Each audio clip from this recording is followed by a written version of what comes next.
یوم آزادی کیسے منائیں؟ یوم آزادی شکرانے کے نوافل پڑھیں، قرآن خوانی کریں، ذکر، درود، نعت خوانی اور اپنے غازیوں شہداء کے تذکرے کریں۔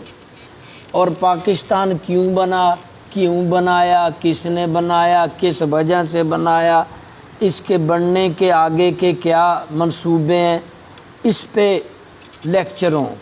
یہ بس یہی یوم آزادی منانے کا طریقہ ہے۔ نیز خیرات کریں، لنگر بانٹیں، اپنے شہداء، اپنے پاکستان بنانے والوں کے حق میں دعائیں کریں، یہی طریقہ ہے۔ اور آگے بڑھنا ہے تو پھر اپنا محاسبہ بھی کریں، یوم آزادی مناتے ہوئے اپنا محاسبہ بھی کریں۔ ہم کیا کر رہے ہیں، کس مقصد کے لیے ملک بنایا گیا تھا، اس مقصد میں ہم کس طرح بڑھ رہے ہیں، کتنا بڑھ رہے ہیں، کیا کر رہے ہیں۔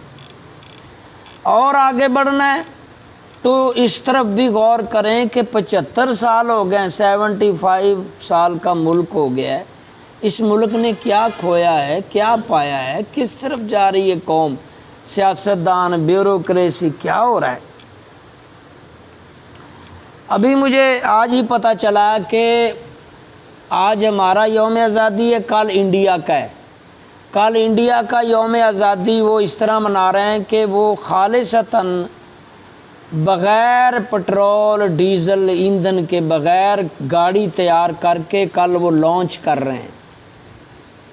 اور اس طرح کی سائنسی ایجادات اور ترقیوں کو دیکھا جائے تو اتنے سال ہمیں آزاد ہوئے، اتنے سال انڈیا کے، انڈیا بہت آگے ہے اور ہم بہت پیچھے ہیں، ہماری ایجادات کوئی بھی نہیں ہے۔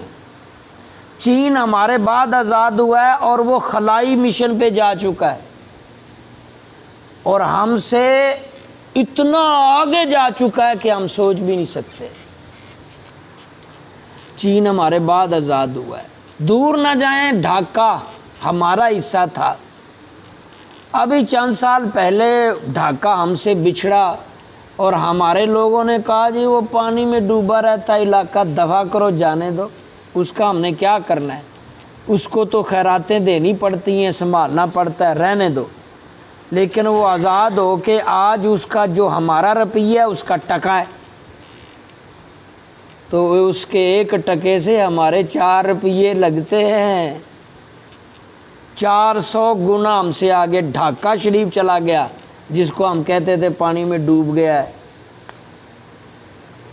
اور زیر زمین ٹرینیں اور کیا کچھ انہوں نے ایجاد کر ڈالی۔ ڈھاکہ وہ کچھ ایجاد کر رہا ہے، پاکستان بہت پیچھے ہے۔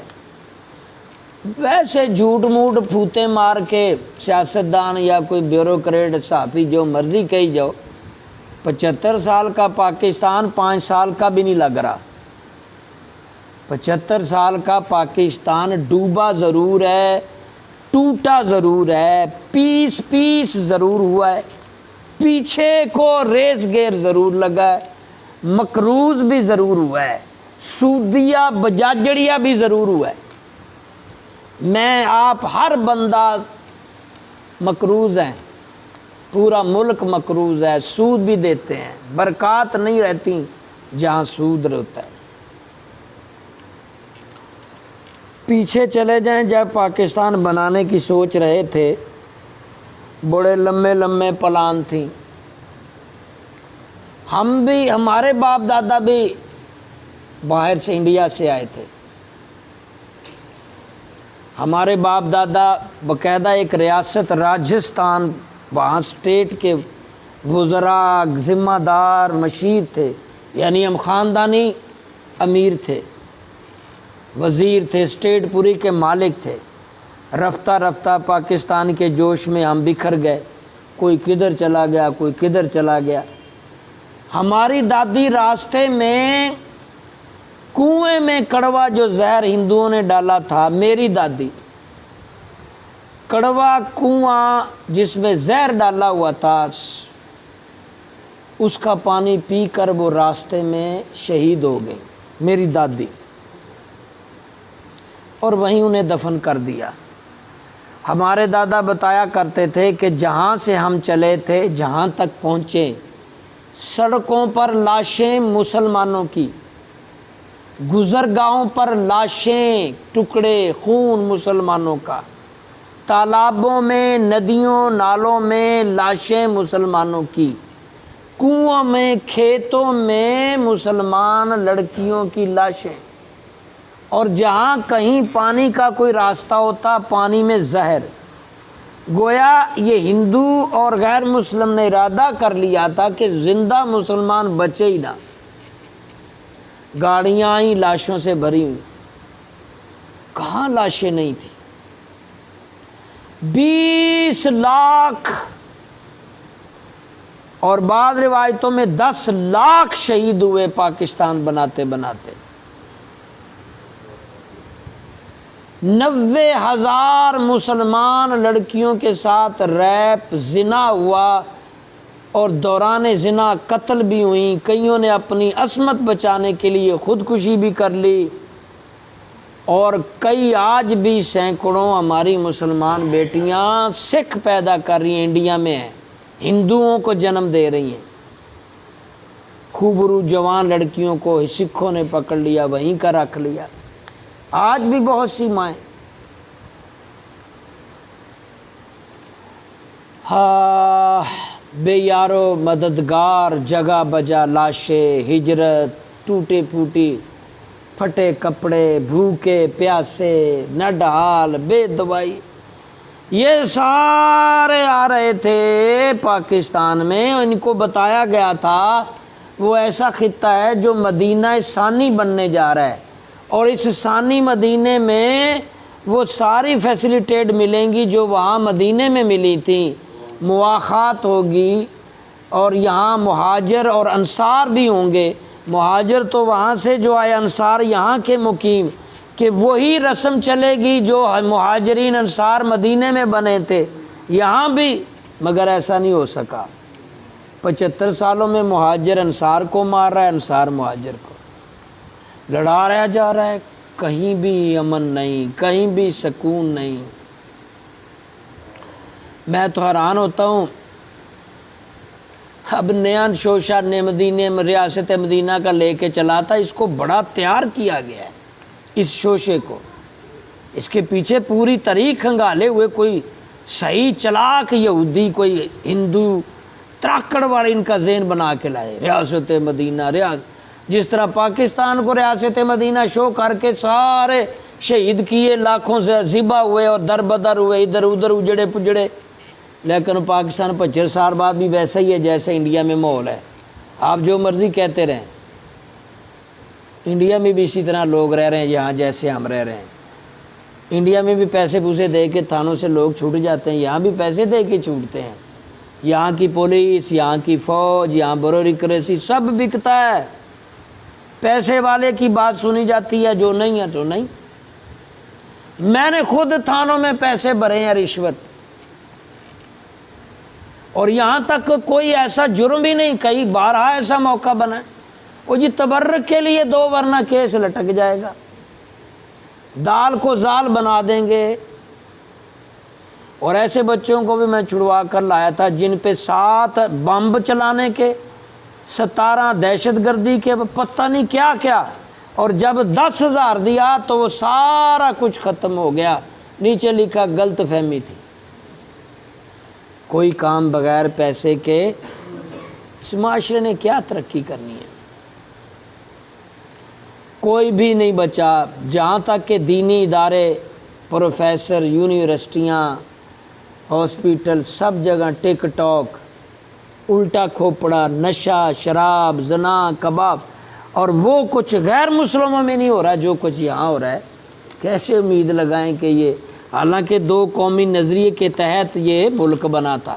اب فرقہ واریت، میں ایوائڈ کرتا ہوں فرقہ واریت سے، میں خود نہیں اچھا سمجھتا، لیکن چنگے چنگے چکھے ٹوپیاں والے مولوی، اتنے لمبے فتوے، کوئی تھوڑا یا درمیانی راہ بھی کڈ لو، جذبیلے جستیلے جی میں ساری دنیا فتح کر لی۔ کر تحریک لبیک ایک لڑکا نعرہ لگا رہا تھا، بات کر رہے تھے کوئی بہت بڑے، او جی جاپان دے صدر نو بھی پھڑکا دیاں گے۔ دس یار اتنی اونچی باتیں نہ کرو۔ ہاں جی، منجی تو اٹھیا نہیں جاندہ، ایجادات تہاڈی کوئی ہے نہیں، کی بنایا جے؟ آئی فون انہاں دا، طیارے انہاں دے، سارا کچھ ان کا ہے، ہمارا ہے کیا؟ سوئی تک نہیں ہم بنا سکتے۔ غلام قوم ہے، 75 سال سے بھی غلام ہے، اور پہلے بھی۔ یہ تو ٹوپی ڈرامہ انگریزوں کا، کبھی کوئی لکڑ بگڑا ہمارے سامنے لے آتے ہیں، کبھی کوئی مخلص لوگ بہت۔ فرقہ واریت، لسانی تعصب، کرپشن، رشوت ستانی اور ملاوٹ۔ کوئی ملاوٹ کے بغیر پاکستانی چیز بنی مجھے دکھانا۔ پچھلے میں 7 سال سے کوشش کر رہا ہوں کہ ملاوٹ کے بغیر مجھے کوئی پاکستانی ایٹم مل جائے۔ آخر جا کے یہودیوں کی ملتی ہے، یہاں مرزائیوں کی ملتی ہے، ہندوؤں عیسائیوں کی ملتی ہے، جو بغیر ملاوٹ کے۔ پاکستانی بغیر ملاوٹ کے چیز دکھائیے گا مجھے۔ 7 سالوں سے مجھے نہیں ڈھونڈی۔ یہ مسلمان ہے، یہ ہماری شناخت ہے۔ ہاں ہاں بہت دکھی ہیں۔ کاش ہم قرآن کی آیات سے سرچنگ، یہی مدارس کو حکومت سرپرستی لیتی، دینی اداروں کو قرآنی آیات سے، مادی آیات سے تحقیقات ہوتی، میزائل بنتے، ہم آگے بڑھتے۔ ہمارے قرآن سے وہ کافر بہت آگے چڑھے گئے۔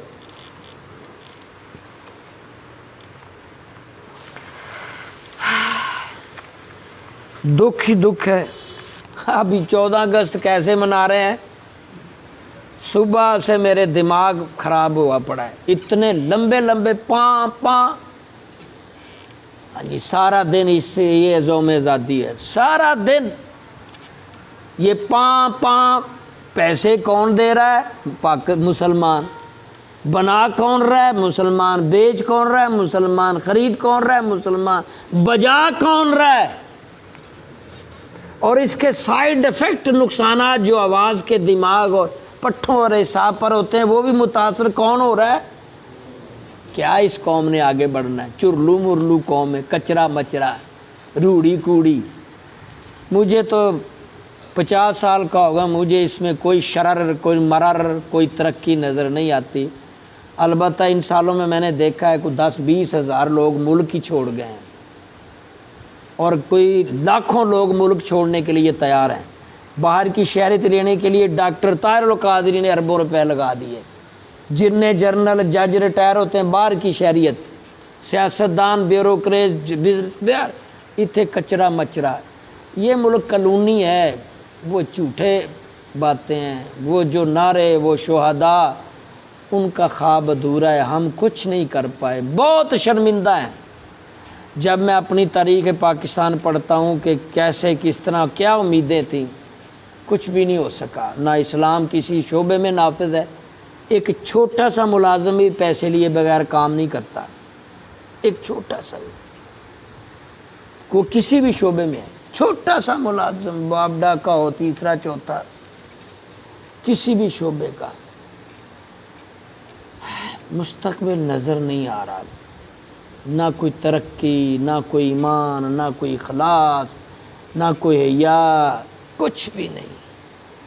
بس آپ سورۃ فاتحہ اخلاص پڑھیں، اس پاکستان کے بنانے والوں کے لیے دعا کریں، اور دعا کریں کہ شاید اللہ کوئی راستہ نکال دے۔ اللہ